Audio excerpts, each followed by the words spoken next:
Mūsų tryps. Tai kodėl tu leidi kitiem nuspręsti, kas važiuos dirbti į Europos parlamentą? Ar visi Lietuvos piliečiai? Mes sakom taip. Sako, dokumentus turit? Sakom, turim. Sveiki, sugrįžę namo.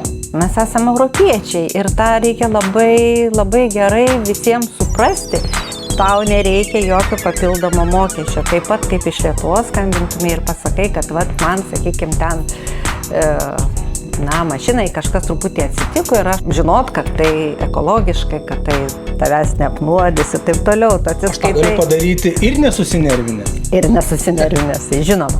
Tavo dukros norės mokytis kažkurioje ES šalyje. Prašau.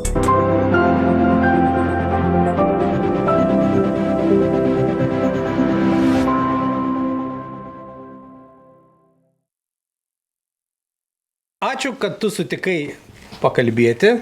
Labai svarbia tema Europos Sąjunga, artėja Europos parlamento rinkimai. Tai ta proga aš galvoju, kad reikėtų mums biškį plačiau apie tai pakalbėti. Šiek tiek apie tave, apie tavo veiklą aš jau parašiau postą. Tai ačiū, kad sutikai dar kartą. Ir dabar aš noriu mūsų pokalbį pradėti nuo tokio atsitikimo, kas man yra Europos Sąjunga. 2004 metais balandžio pabaigoje mes su Tauragės moksleivių kūrybos centro jaunimu buvom išvažiavę į Vokietiją, Frankfurtą prie Mainų, turėjom tokį fainą projektą muzikinį, kūrybinį. Mes išvažiavom balandžio pabaigoje, tenai pabuvom savaitėlę ir grįžom kažkur tai gegužės 4 dieną, man atrodo. Nuvažiuojant mes praėjom visas muitinės procedūras, pasų patikrinimus, ten vos netašių peržiūrą, klausimų, ką vežat, kur važiuojat, taip toliau. Grįžtam prie sienos, įeina muitininkas, atrodo kitas žmogus, pasisveikina, sako, ar visi Lietuvos piliečiai? Mes sakom taip. Sako, dokumentus turit? Sakom, turim. Sveiki, sugrįžę namo. Ir mes taip įsižiojam, visi sakom, o tai kaip čia? Mes sako, Europoje. Nuo gegužės 1 dienos 2004 metų yra istorinis įvykis mūsų visai šaliai. Ne? Ir tu stovėjai prie šitų visų ištakų, prie dėrybinių dalykų ir kaip kūrėsi visi kiti dalykai. Kas šiandien mes esam? Sunku pasakyti, kas mes esame. Mes esame europiečiai ir tą reikia labai, labai gerai visiems suprasti, nes jaunai kartai tai atrodo jau jie gimė tuo laiku ir jie net nesuvokia, kiek mes daug turim ir kuo mes naudojamės, būdami ES piliečiai. Tu keliaudamas, Renaldai, į Vokietiją dar nepaminėjai, kad reikėjo vizą gauti. Būtent. Nes aš atsimenu, važiavau į Vilnių, stovėjau prie Vokietijos ambasados didžiausioje eilėje, kad gauti vizą ir taip toliau, taip kad į visas šalis tas pats buvo. Ir kai dabar, tu dabar, sakykime, keliautum, kur sugalvojai, ten važiuoji, kalbant apie ES šalis, tavo vairuotojo pažymėjimas galioja, gali, aišku, gauti ir ES bendrą pažymėjimą, tavęs niekas nestabdo ant sienų, neduok dievė, ten kažkas atsitinka, tu 112 suki, tau nereikia galvoti, toj šaly, koks čia yra pagalbos telefonas, ar ne? Tada skambini savo močiutei, kuri galbūt interneto neturi ir tu per Messengerį neparašysi į žinutės, tu tiesiog skambini. Tau nereikia jokio papildomo mokesčio. Taip pat kaip iš Lietuvos skambintumai ir pasakai, kad man, sakykime, ten mašinai kažkas truputį atsitiko ir aš užtruksiu, aš ten, dėl to jai prasineši.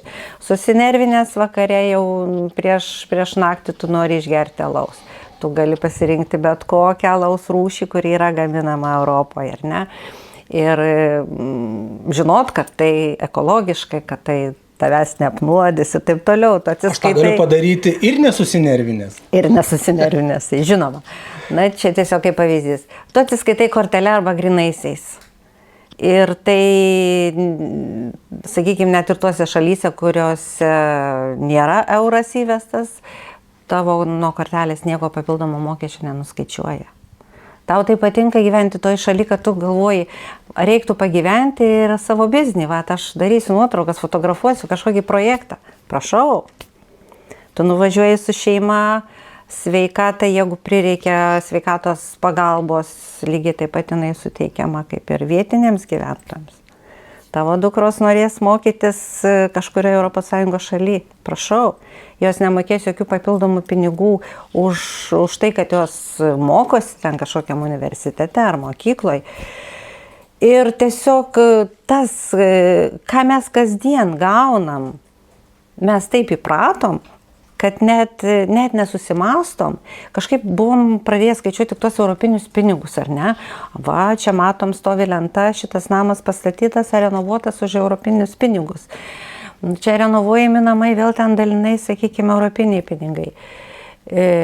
Taip, bet kaip mes pradėjom nebematyti to savo kasdienio gyvenimo, kuris iš tiesų yra toks kaip ir kitose ES šalyse, ir mes tai turim dėka dėl to, kad mes esame ES nariai.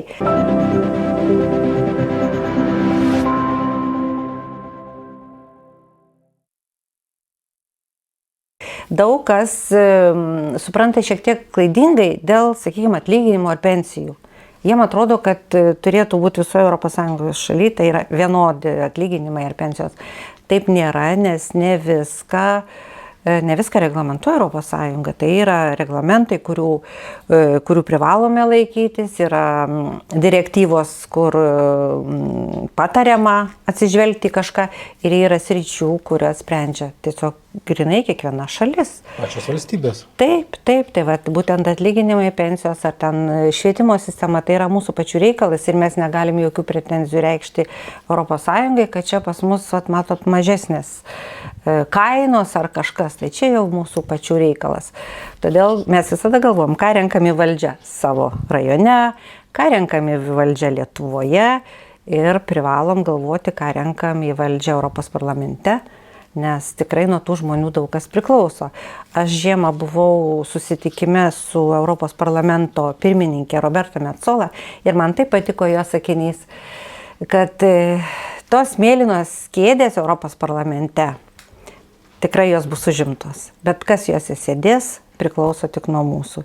Ir jeigu mes neįsim dabar balsuoti birželio 9 dieną ir mums nesvarbu, ką išrinks, o iš tiesų išrinks, nesvarbu, kiek žmonių ateis, vis tiek išrinks, 11 mūsų Lietuvos atstovų važiuos dirbti į Europos parlamentą, bet kas jie bus, tai čia jau priklauso nuo mūsų. Ir paskui nesiskūskim, kad atsisėdo žmogus, jau turėjom vieną tokį atvejį, kuris Lietuvos pilietis, bet negražiai kalbėjo apie Lietuvą, dergė savo šalį, dirbdamas Europos parlamente.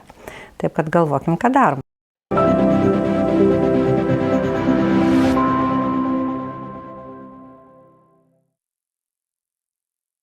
Mes kažkaip galvojam gal, kad tas Europos parlamentas yra labai toli ir tai nedaro tiesioginės įtakos mum, bet aš manau, kad tas požiūris yra pakankamai klaidingas. Atstovai, kurie važiuoja į Europos parlamentą iš Lietuvos, jie neatstovauja Lietuvos interesam tiesiogiai, ar ne? Jie dirba visos ES mastu. Ir tie sprendimai ir projektai ir visi diskusijos, ten labai daug diskusijų vyksta, ne? Tiek šalių susitarti dėl vieno ar kito projekto iš tikrųjų reikia didelių gebėjimų. Kuom dar gali būti naudingi Europos parlamentarai Lietuvai? Oi, viskuo, nes Europos parlamentas leidžia įstatymus ir tam, kad priimti įstatymą, turi balsuoti tam tikras skaičius žmonių. Yra veto teisės, kur netgi ir mažos šalis gali vetuoti, mums visiškai nepriimtinas tas įstatymas. Ten kiekvienas žmogus yra svarbus. Kiekvienas Europos parlamento narys svarbus. Ir aišku, kaip tu ten, sakykime, kokį santykį turi su kitais kolegoms, kiek tu esi aktyvus, jeigu tu ten miegi ir niekada nieko nepasisakai, nieko nesiūlai, tavęs ir nežino iš esmės. Tai ten reikia tikrai siūsti žmogų ir aktyvų, ir mokantį kalbas.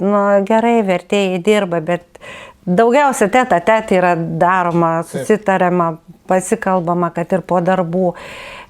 Tai reikia labai, labai galvoti, ką mes ten renkam, bus kandidatų sąrašas, visi žmonės gali domėtis. Mes net prieš praeitus rinkimus, prieš 5 metus, aš važinėjau po mokyklas, bendravau su 12-okais, kurie jau kuriems sukakė 18 metų ir paskatinti juos balsuoti, tai mes tokį net žaidimą žaidėm. Kiekviena darbo grupelė iš popieriaus išsikirpo Europos parlamento kandidatą, jam į rankas dėjom portfelį ir lipnius lapelius klijavom, koks jis turėtų būti jų nuomonė kaip žmogus, kaip asmenybė, ir ant portfelio klijavom, ką jis turėtų gebėti kaip specialistas, kuris bus naudingas Lietuvai. Ir jie ten tiek prirašė, jie ten tiek prikūrė ir pasirodo, kad labai svarbu, kad būtų ir asmenybė, ir profesionalas. Ir va tada jie tik tai suprato, kad jų nuomonė, va toks žmogus tiktų.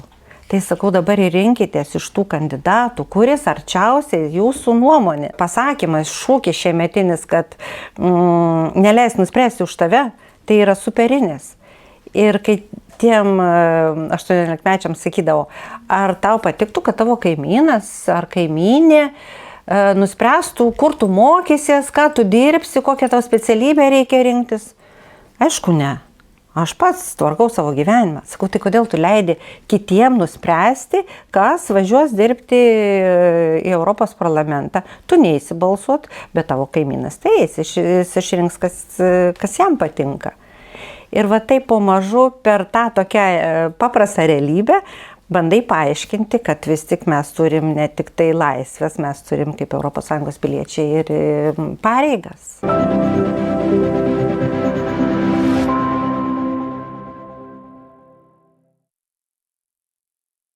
Gyvenam tokių pilnų iššūkių metu, ne?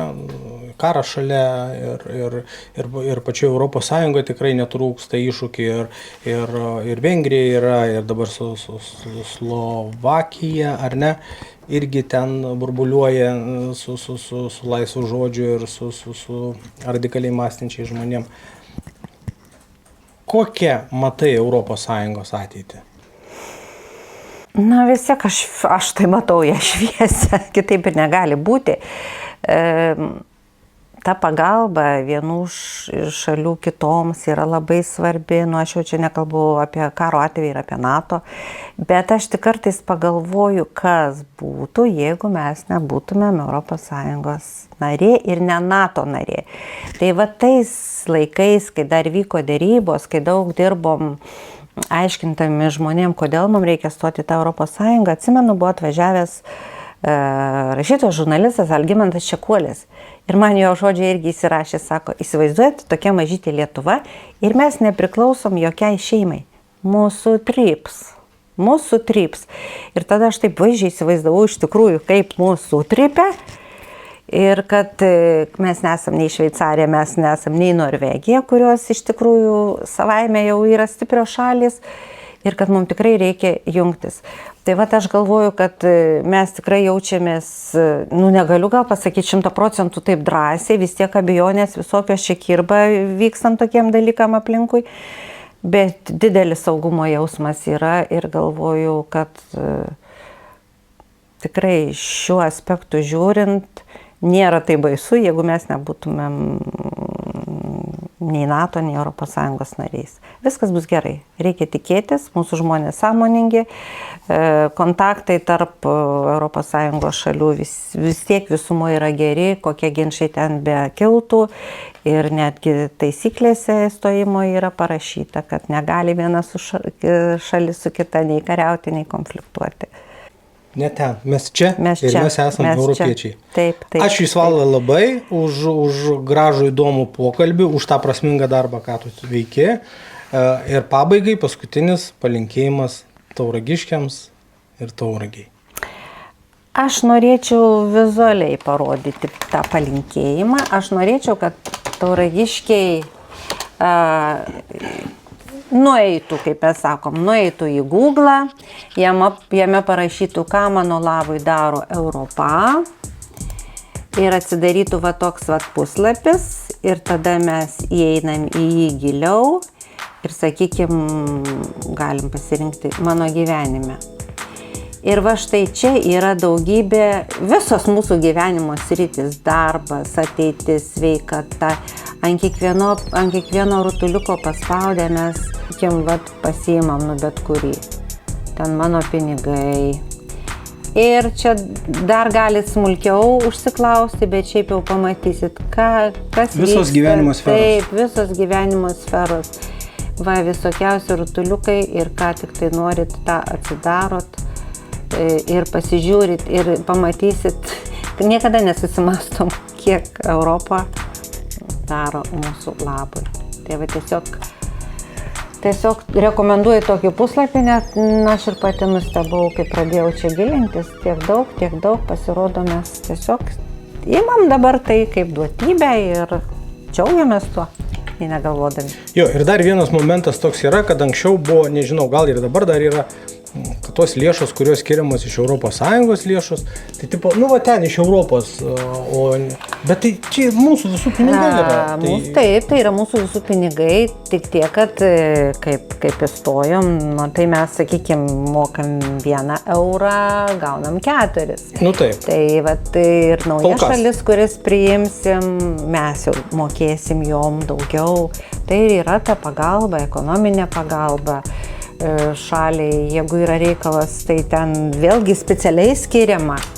Taip, tai dalinamės. Labai gerai. Super, puiku.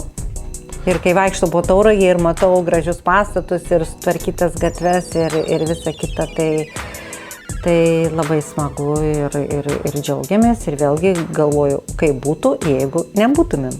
Ačiū, Isolda. Ačiū, Renaldai. Už puikų pokalbį.